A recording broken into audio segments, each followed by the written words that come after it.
एक सच्ची घटना पर आधारित कहानी जो 2016 में एक टूर गाइड अली और उनके सहायक दीपक के साथ हुई थी।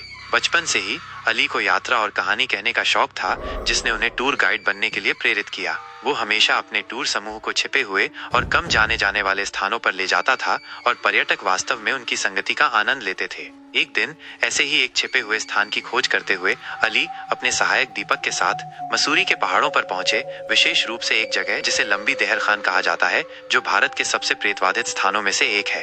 अली ने फैसला किया कि वो पहले खुद इस जगह की खोज करेंगे और बाद में अपने पर्यटकों को एक अनोखे और अलग अनुभव के लिए एक प्रेतवाधित यात्रा पर ले जाएंगे। दोनों तरफ पहाड़ों और जंगलों से घिरा लंबी देहर खान उतना ही सुंदर था जितना कि डरावना था, क्योंकि इसके साथ जुड़ी कई किंवदंतियां थीं। कई लोगों ने अली को बताया था कि खदानें वास्तव में प्रेतवाधित थीं। अंग्रेजों ने चूना पत्थर खनन के लिए खानें बनाई थीं, लेकिन उन्होंने श्रमिकों के साथ बहुत बुरा व्यवहार किया और काम करने की स्थिति बेहद असुरक्षित थी। यद्यपि 1947 में अंग्रेज चले गए, लेकिन खनिकों का शोषण समाप्त नहीं हुआ। धीरे धीरे खतरनाक परिस्थितियों के कारण श्रमिकों को फेफड़ों में संक्रमण होने लगा। गंभीर रूप से बीमार होने के बावजूद उन्हें दिन रात काम करने के लिए मजबूर किया गया। 1990 तक लगभग 50,000 श्रमिकों और उनके परिवार के सदस्यों की मृत्यु हो चुकी थी।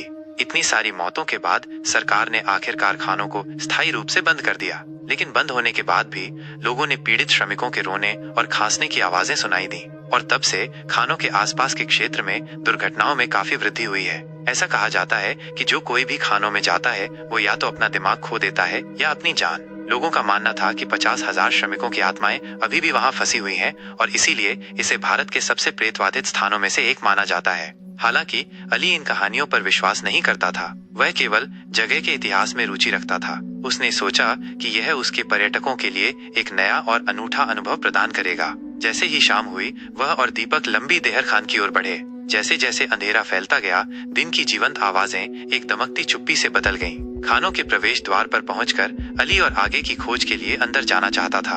एक मशाल जलाकर वह अंदर चला गया और दीपक उसके पीछे हो लिया। जैसे ही दीपक खानों में प्रवेश किया, उसे लगा जैसे कोई काली छाया उसके सामने से तेजी से गुजरी हो। ये इतनी तेजी से हुआ कि वो समझ नहीं पाया कि उसने अभी अभी क्या देखा है। दीपक ने अली को इसके बारे में नहीं बताया, लेकिन उसका सिर भारी होने लगा। सिर दर्द इतना तेज हो गया कि उसे वहीं बैठना पड़ा।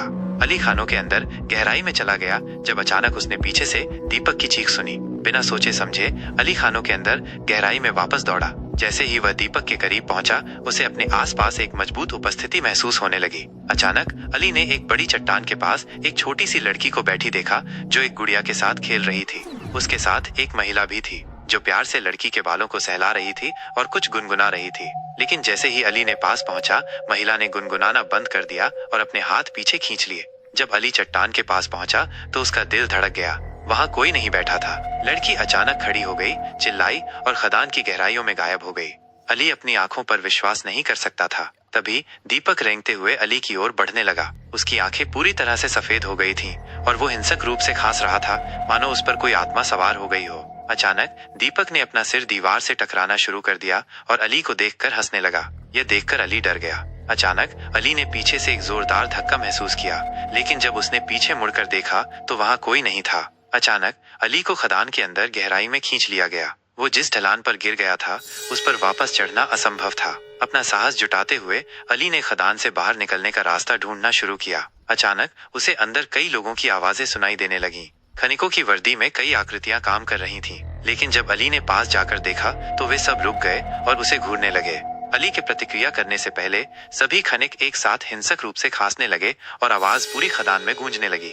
अब डर से कांपते हुए अली को एहसास हुआ कि कहानियां सच थीं, कि 50,000 खनिकों की आत्माएं वहां फंसी हुई थीं। उसे साफ हो गया कि वह जो खनिक देख रहा था वे जीवित नहीं थे, वे सभी मर चुके थे। उनकी आंखें लाल होने लगी और धीरे धीरे खनिक उसके सामने ही मरने लगे। अली बस भागना चाहता था, लेकिन रास्ता अंतहीन लग रहा था। अधिक से अधिक खनिक दिखाई देने लगे और जल्द ही खदानें उनसे भर गईं।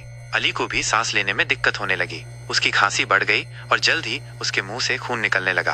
खदान में खनिक उसके करीब आने लगे। अली ने अपनी पूरी ताकत लगाकर जोर जोर से मदद के लिए चिल्लाया, लेकिन आखिरकार वो बेहोश हो गया। अली अगले दिन अस्पताल में जागा। उसके बगल में दीपक बैठा था। दीपक ने समझाया कि उसे तेज सिरदर्द हो गया था और उसने तुरंत खदान छोड़ दी थी। जैसे ही वो बाहर निकला, दर्द चला गया और वो अली के बाहर इंतजार करने लगा। जब अली काफी देर तक वापस नहीं आया तो दीपक कुछ स्थानीय लोगों के साथ अंदर गया और अली को खदान के एक कोने में बेहोश पाया। जब अली ने दीपक को बताया कि क्या हुआ था तो दीपक हैरान रह गया। उन दोनों ने फिर कभी लंबी देहर खान में वापस न जाने की कसम खाई।